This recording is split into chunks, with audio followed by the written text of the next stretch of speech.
We'll hear next from Dr. David Wright. Dr. Wright is Director of the U.S. Department of Health and Human Services, Office of Research Integrity.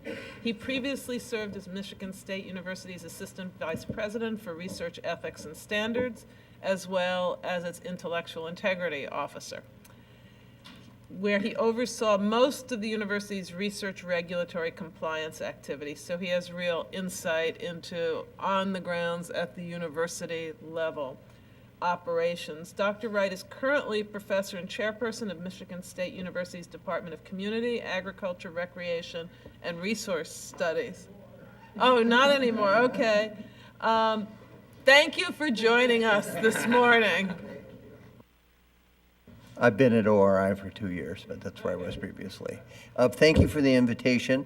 I'm going to offer just a few bullet points of what we know from the perspective of ORI about research integrity in emerging sciences. And first, I'm going to give you just a little overview of what ORI is and does, and I'm going to follow very closely on some of Nick's comments. This is where we live out in Rockville, Maryland. We're in the same building as the Office of Human Research Protections, from whom you're going to hear, I suspect. Our mission is to promote the integrity of PHS-supported extramural and intramural research programs by administering the PHS Research Misconduct Regulation 42 CFR Part 93, which requires responding effectively to allegations of research misconduct and promoting integrity in research.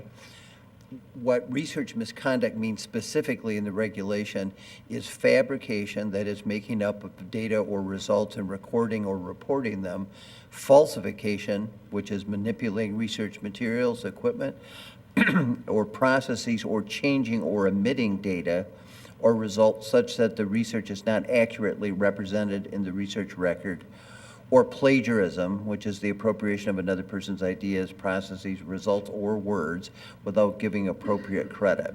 And research misconduct, of course, does not include honest error or honest differences of opinion. So this is the amount of business that we've done since 1992. We've made 224 misconduct findings. There appears to be a growing number of findings in clinical research, which may have some bearing to what you are interested in. The total number of allegations per year before 2007 was 225 that we received. Since 2000, in 2012 and 13, that number has gone to 425, and it appears to be stable at that number. It's almost a doubling. There are a number of very interesting possibilities about why that may be occurring, but it is a huge jump in business. As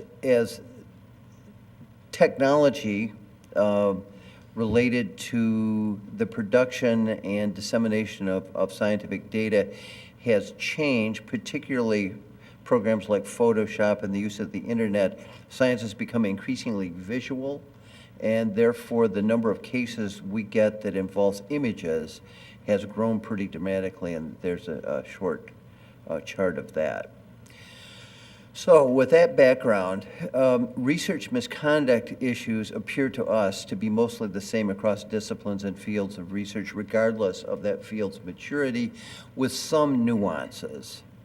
In newly emerging fields, there may be techniques that grant and journal reviewers are not yet familiar with that could make detecting fabrication and falsification somewhat more difficult.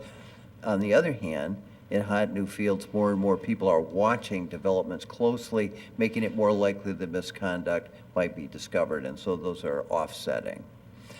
Hot new fields attract lots of new people in pursuit of funds and fame and create intense competition. That combination may make misconduct more likely. That's, I think, a reference to the market science that Nick Steneck alluded to. As money pours into emerging fields where new discoveries can have near-term applications in medicine or industry, conflict of interest issues may become more prominent. And conflict of interest issues can, we believe, relate to the commission of research misconduct and can sometimes impede institutions from handling it well.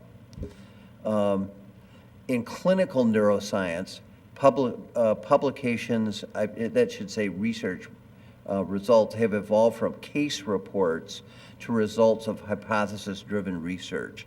The incidence of misconduct is relatively rare in the former and may be increasing in the latter.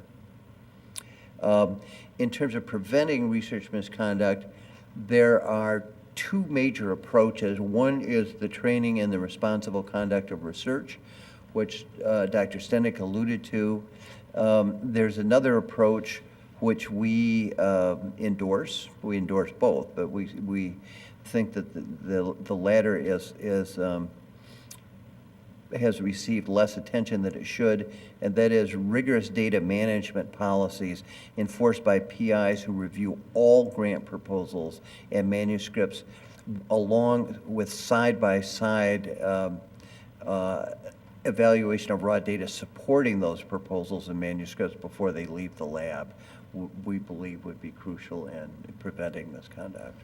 Thank you. Thank you very much. Our final speaker, excuse me. Thank you very much.